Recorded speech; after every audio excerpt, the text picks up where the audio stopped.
भी नहीं देखेगा।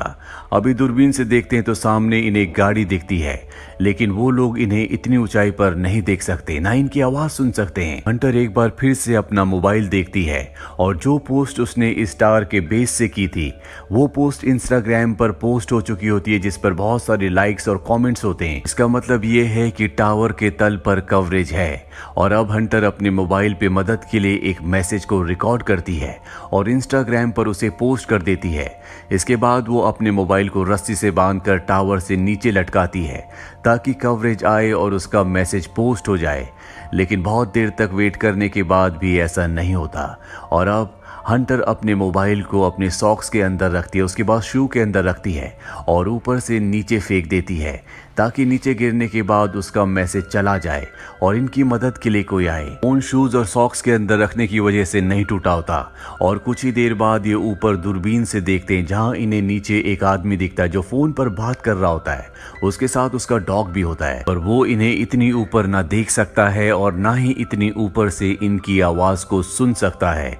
यहाँ पर वो अपने फोन में बहुत ज्यादा मग्न होता है। उसे अपनी प्रेजेंस का एहसास दिलाने के लिए ये ऊपर से एक और शू को फेंकते हैं। हालांकि वो शू तो देख लेता है, लेकिन उसे ऐसा लगता है कि ये पहले से यहाँ पर था और वो अपने डॉग के साथ वहां से जाने लगता है। हालांकि बेकी यहाँ पर फ्लेयर गन चलाने की कोशिश भी करती है, लेकिन हंटर उसे रोक लेती है और कहती है कि रात होने का हमें इंतजार करना होगा, रात को वो हमारी फ्लेयर गन को देख लेंगे। और अब यहाँ पर अंधेरा हो जाता है, जिसके बाद ये फ्लेयर गन चलाते हैं, साथ ही अपने मोबाइल की टॉर्च को ऑन करके अपने हाथ से हिलाना शुरू कर देते हैं। इनके सामने जो गाड़ी यानी कि आरवी होती है जिसमें लोग कैंपिंग कर रहे होते हैं वो इन्हें देख लेते हैं, लेकिन वो इनकी मदद करने के लिए नहीं आते, बल्कि इनकी गाड़ी को चुराकर यहाँ से निकल जाते हैं, जिससे दोनों के दोनों हताश हो जाते हैं। जैसे जैसे रात होती है इन्हें नींद आना शुरू हो जाती है। ये वहां पर सो जाते हैं, लेकिन जगह बहुत कम है। हंटर ऊपर से गिरने वाली होती है कि बेकी उसे पकड़ लेती है। तभी वो देखती है कि उसके पैर पर एक टैटू बना है जिस पर लिखा होता है 143। ये देखकर बेकी हैरान हो जाती है, क्योंकि उसका हस्बैंड डैन उसे हमेशा कोड वर्ड में आई लव यू कहता था, यानी कि 143। वो समझ जाती है कि डैन के बीच में और हंटर के बीच में कुछ न कुछ था, और जब वो हंटर से पूछती है तो वो एक्सेप्ट कर लेती है। वो बेकी से माफी भी मांगती है, लेकिन बेकी अब पूरी तरह से नम हो चुकी है। बेकी की नजर अब भी उस बैग पर होती है जो बैग नीचे एंटीना में यानी कि डिश पर अटका हुआ है। उसके अंदर इनका ड्रोन और खाने पीने की चीजें हैं। किसी भी कीमत पर इन्हें उस बैग को ऊपर लाना होगा, पर वहां पर सीढ़ियां नहीं होती, इसीलिए उस बैग तक पहुंचना इतना आसान नहीं है। पर हंटर, जो कि बहुत ही साहसी होती है, वो रस्सी की मदद से नीचे जाना शुरू करती है, पर इससे पहले कि वो डिश तक पहुंचती रस्सी खत्म हो जाती है। हंटर जंप लगाकर डिश तक पहुंच जाती है। अब उसके पास बैग है, लेकिन रस्सी उससे दूर होती है। वो सेल्फी स्टिक की मदद से बैग को रस्सी में अटकाती है और इसके बाद खुद भी जंप मारकर रस्सी को पकड़ लेती है। पर रस्सी से ऊपर चढ़ना इतना आसान नहीं है, क्योंकि इसमें बहुत ताकत लगती है और उसके हाथ जख्मी हो रहे होते हैं, जिस वजह से रस्सी उससे छूट जाती है, वो नीचे गिर जाती है। बेकी जब नीचे देखती है तो वो अब भी रस्सी से अटकी हुई होती है और वो उसे रस्सी के साथ ऊपर खींच लेती है, जिस वजह से उसकी जान बच जाती है।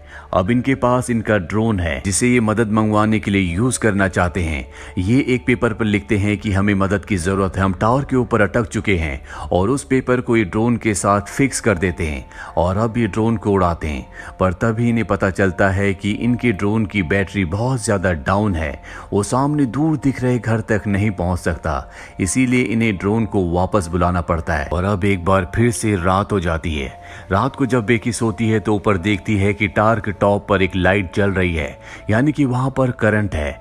वो बड़ी मुश्किल से ऊपर चढ़ती है और ड्रोन के चार्जर से उसे चार्ज करना शुरू करती है।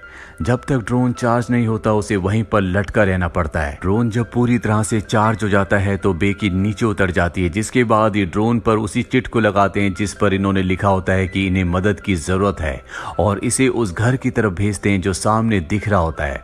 पर इससे पहले कि वो घर तक पहुंचता वो एक गाड़ी से टकरा जाता है, जिससे इनकी आखिरी उम्मीद भी टूट जाती है और अब इन्हें कोई उम्मीद उम्मीद नहीं है कि कोई इनकी मदद के लिए यहाँ पर आएगा। बेकी की हालत बहुत ज्यादा खराब हो चुकी है। वो हंटर से कहती है कि तुम मुझे अपना शू दो। मैं एक बार फिर से मोबाइल पर मैसेज करके अपने डैड को सेंड करती हूँ। अगर हम उसे नीचे फेंकेंगे तो हो सकता है कि कवरेज आ जाए और मेरे डैड को हमारा मैसेज मिल जाए। वो हमारी मदद के लिए यहाँ पर आ सकते हैं। लेकिन हंटर उसे मना कर देती है और